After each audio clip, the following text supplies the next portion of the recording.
PT ITCI Hutani Manunggal milik Sukanto Tanoto, ya, ini Garuda Group, Sukanto Tanoto, yang menjangkau hingga 6.000 hektar akan digunakan untuk pembangunan tahap pertama ibu kota. Sukanto Tanoto ini pernah menggemparkan jagat medsos Indonesia karena dia menyatakan bahwa Indonesia itu hanya bapak angkat saya. Siapa bapak kandungnya? Bapak kandung saya adalah RRC, Cina Darata. Konsesi terbesar adalah PT Perkebunan Kaltim Utama 1, luasnya sekitar 17.000 hektar. Penguasaannya terhubung dengan keluarga Luhut Binsar Panjaitan. Jika dilihat di ring 1 dan ring 2 IKN, maka penguasaan konsesi didominasi oleh tadi Sukanto Tanoto dan Hasim Joyo Hadikusumo. Siapa lagi? Ada Reza Herwindo, anak dari Setia Novanto. Siapa dia? Mantan ketua DPR, mantan ketua Golkar, dan terpidana kasus korupsi IKTP.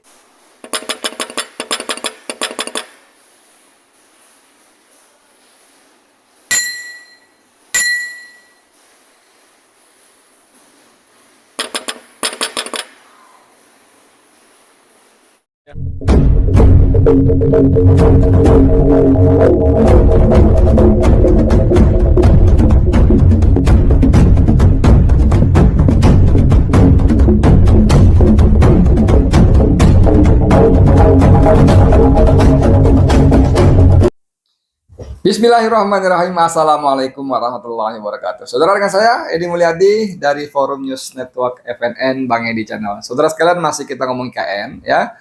Itu 2 tahun yang lalu tanggal 17 Januari 2022 ya, saya dan beberapa teman antara lain Ahmad Ozinuddin, juga Agung Wisnuwardana dan beberapa yang lain bikin press conference pernyataan sikap terhadap penolakan terhadap rencana memindahkan ibu kota dari Jakarta ke IKN ya.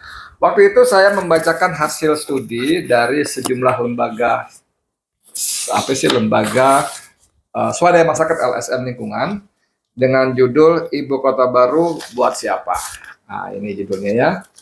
Ini hasil karya studi dari 10 LSM ya, ada Walhi Pusat, Walhi Kaltim, ada Jatam Jaringan Advokasi Tambang Pusat, Jatam Kaltim, ada yang lain-lainnya, ada 8 atau 10 ya.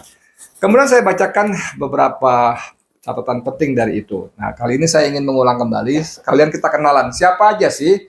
Karena orang mengatakan bahwa ini IKN ini adalah proyek ambisinya Joko Widodo.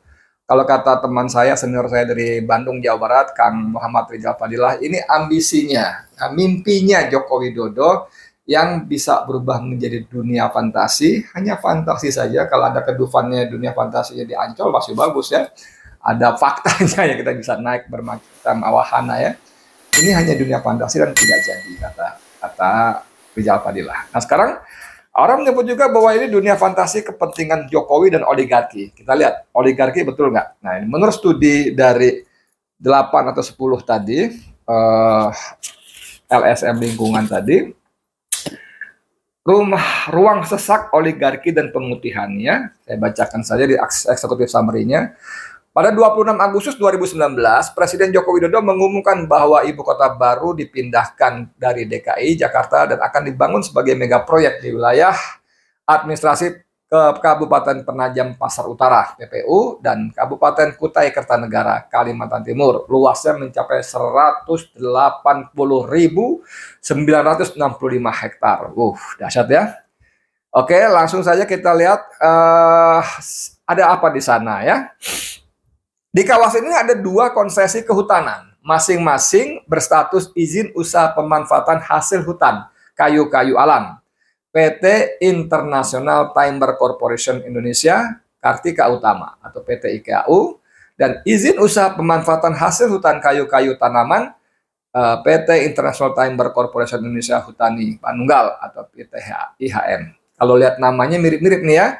PT International Timber Corporation Indonesia, Kartika Utama, PT International Timber Corporation Indonesia Hutani Manunggal. Jadi namanya mirip-mirip, sangat mungkin punya orang yang sama.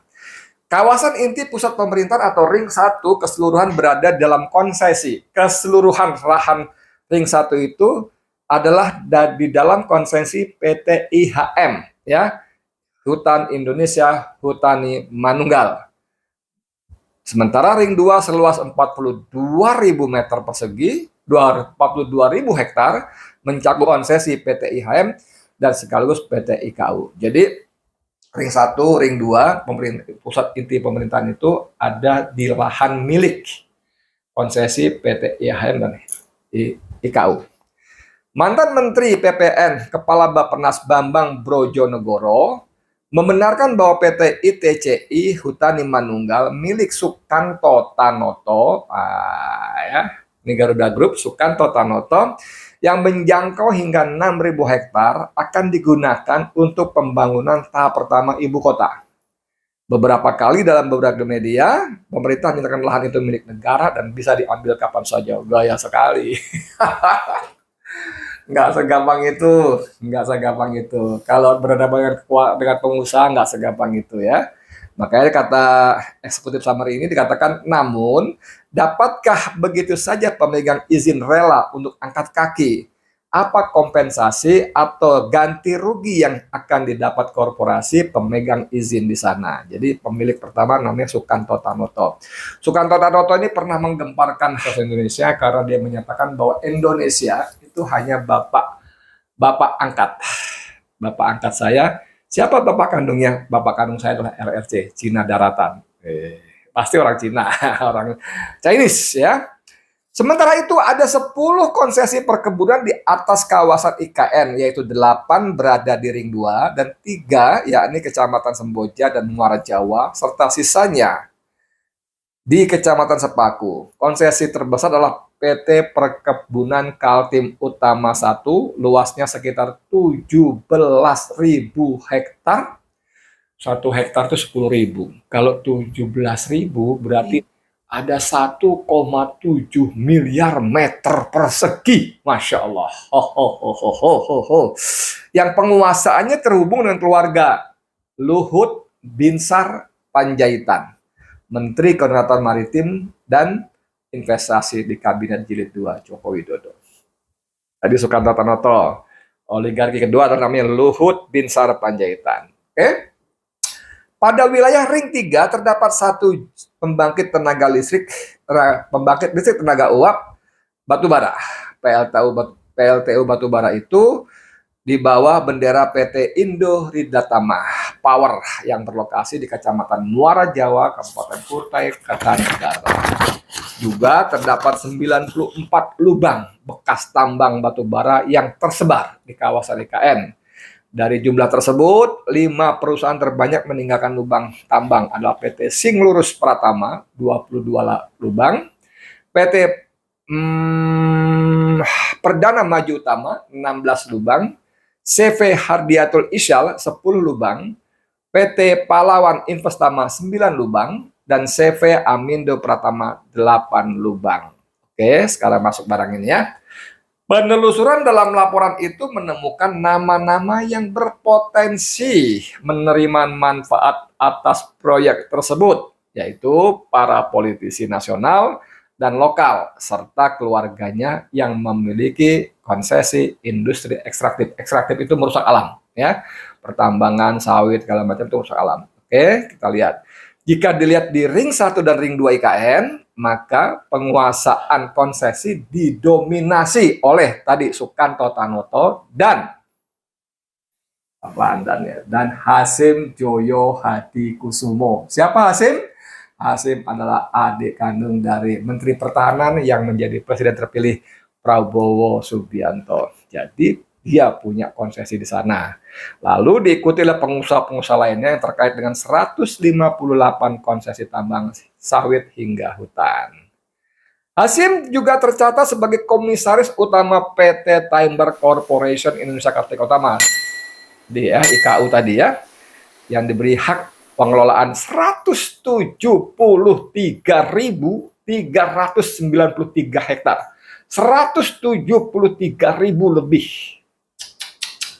penguasaan lahannya ya. Dan tepat berada di Ring 2 IKN. Hasim adalah adik Prabowo tadi. Dahsyat nggak?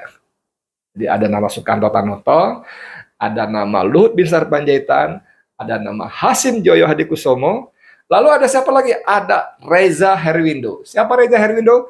Reza Herwindo adalah anak dari Setia Novanto. Siapa dia? Mantan ketua DPR, mantan ketua Golkar, dan terpidana kasus korupsi IKTP yang harusnya datanya sekarang dia masih mendekam di penjara Sukamiskin Bandung harusnya, tapi kan kita nggak tahu seperti apanya ya.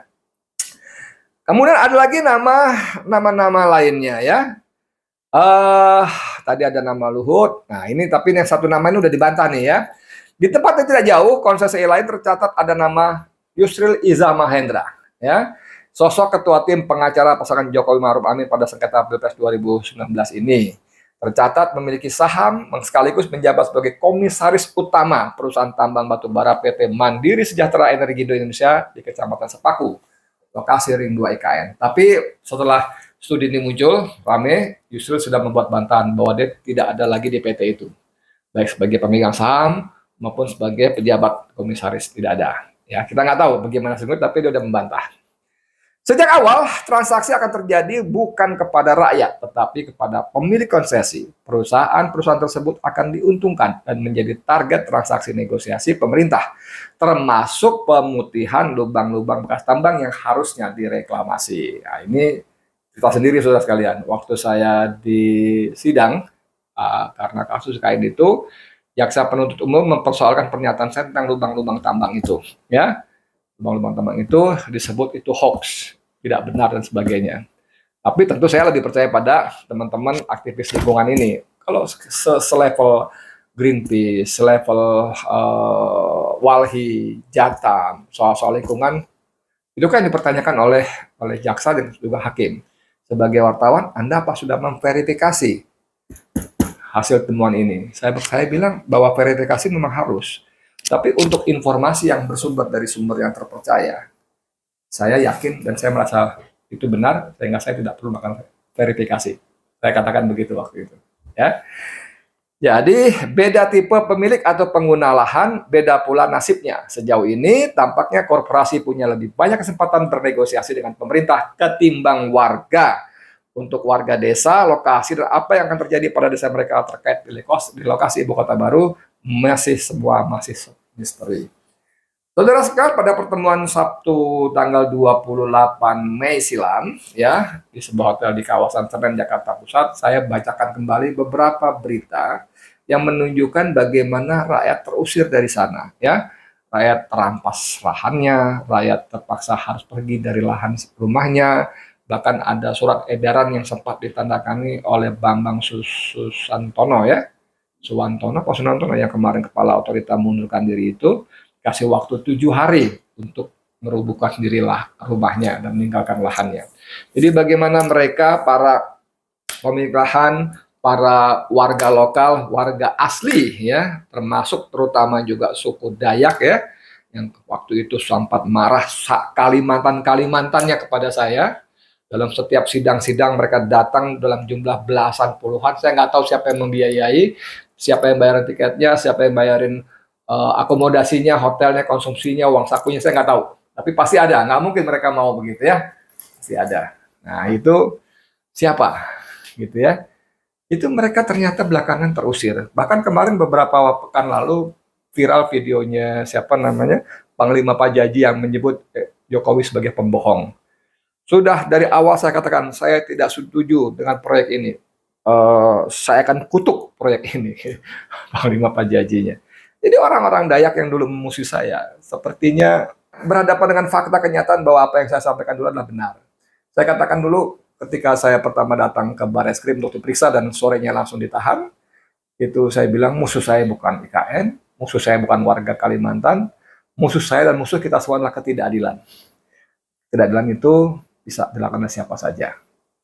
Bahkan saya katakan begini, saya justru membela warga Kalimantan, ya, karena jutaan ton batu bara mereka dikeruk, jutaan hektar hutan mereka ditebang, tapi mereka tidak punya dapat apa-apa. Seharusnya dengan potensi sumber daya alam seperti itu, eksploitasi seperti itu, Harusnya mereka bisa lebih kaya, lebih sejahtera dibanding warga Jakarta.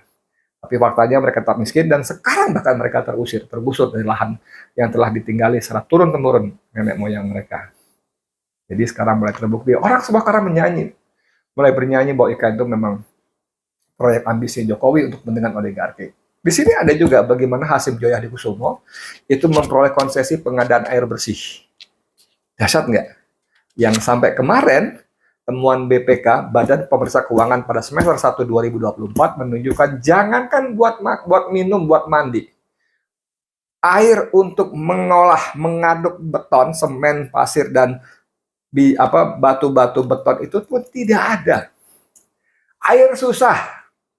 Itu pun diakui oleh Basuki Hadimulyono, Menteri PUPR, yang kemarin menjadi PLT Ketua Otorita.